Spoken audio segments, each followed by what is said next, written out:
अस्सलामुअलैकुम नाजरीन, मैं आपका दोस्त आरिफ और मेरे channel the voice of Khandela में आपका हार्दिक स्वागत है। मैं आज ऑनलाइन इसलिए आया हूँ कि जो बच्चों के फार्म भरे थे इंग्लिश मीडियम स्कूलों के लिए या हिंदी मीडियम में जो पढ़ना चाहे उसके लिए आरटीई के तहत जो फार्म भरे गए थे पहले, उसकी लास्ट डेट थी 30 जून। अब उसकी लास्ट डेट 10 मई तक बढ़ा दी गई है। तो आरटीई क्या आपको मैं बता चुका पहले वीडियो में। मैं आरटीई राइट टू एजुकेशन यानी शिक्षा का अधिकार, ये कानून यूपीए की सरकार में मनमोहन सिंह प्रधानमंत्री थे 1 अप्रैल 2010 को लागू किया गया था, जिसके तहत कि गरीब बच्चे भी इंग्लिश मीडियम स्कूलों में पढ़ सकें और अच्छी शिक्षा ग्रहण कर सकें। इसके तहत ये कानून बनाया गया था। अब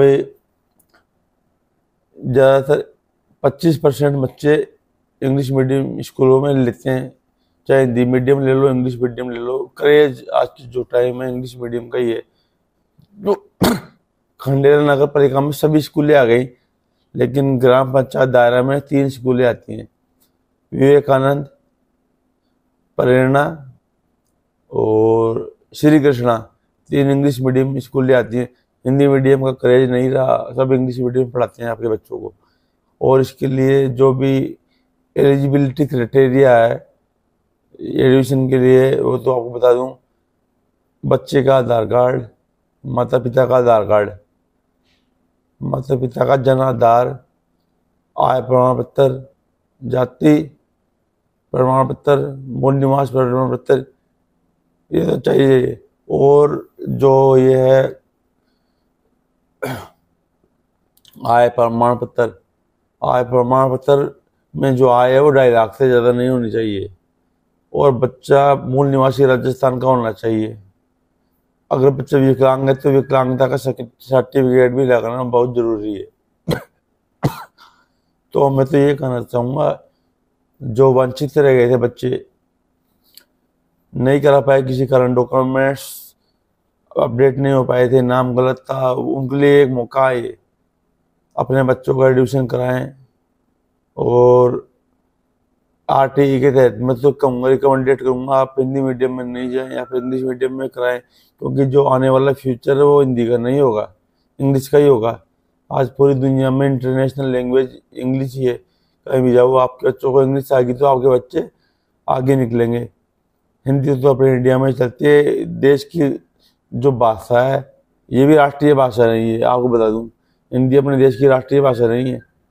ऑफिशियल भाषा तो है इंग्लिश और हिंदी, क्योंकि बहुत बहुभाषी देश है हमारा। तो एक भाषा को हम राष्ट्रीय भाषा नहीं बना सकते। और जो सुप्रीम कोर्ट में बहस होती है वो भी इंग्लिश में होती है, हिंदी में नहीं होती, आपको मालूम होना चाहिए। तो आने वाला टाइम इंग्लिश का ही है, टेक्नोलॉजी का टाइम है। इसलिए अपने बच्चों को आप ध्यान दें, अच्छा पढ़ाएं, उसकी एजुकेशन पे ध्यान दें। चाहे कम खा लें आप थोड़ा, लेकिन बच्चों को अच्छी तरह से पढ़ाएं। तो यही करना चाहूँगा आपसे। और ये आपके परिवार के लिए अच्छा मौका है कि आप आरटीई के तहत एडमिशन कराएंगे बच्चों का। तो आपको सिर्फ, जैसे मैंने मेरे बच्चे का कराया था पहले इंग्लिश मीडियम विवेकानंद में। अब विवेकानंद में क्या है, मेरे को जो टैक्सी का किराया व्हीकल चार्ज है वो 3,000 रुपये था चार्ज उसका, 1 साल का। सिर्फ 3,000 रुपये मैंने अभी 3,000 भी नहीं दिए, मैंने 1,500 ही जमा कराए हैं अभी तक। उन्होंने मांगे भी नहीं, दे दूंगा जब मांगेंगे तब। और बच्चों की छुट्टियां पड़ चुकी हैं। और ज़्यादा जानकारी के लिए आप ई मित्र पर जा सकते हैं। अपने ये दायरा वाले तो हैं, वो अपने दायरा में धर्मराज वर्मा उसने खोल रखा है ई मित्र, उसकी दुकान पर जाके मालूम कर सकते हैं। और खंडेला वाले बहुत ही मित्र की दुकान है, वहाँ जा सकते हैं आप। और अपने बच्चों का आरटीई में एडमिशन कराएं, बहुत फायदा है इसके अंदर। आपको करीब 1 साल का 10,000 का फायदा मिलेगा। अपने बच्चों को इंग्लिश मीडियम में आप पढ़ाओगे दूसरे स्कूल में, इतनी फीस का फायदा आपको 10,000 का मिलेगा। आप वीडियो बनाने का मकसद इतना ही था। मुझे इजाज़त दीजिए। आपका दोस्त Arif Khan, the voice of Khandela दायरा।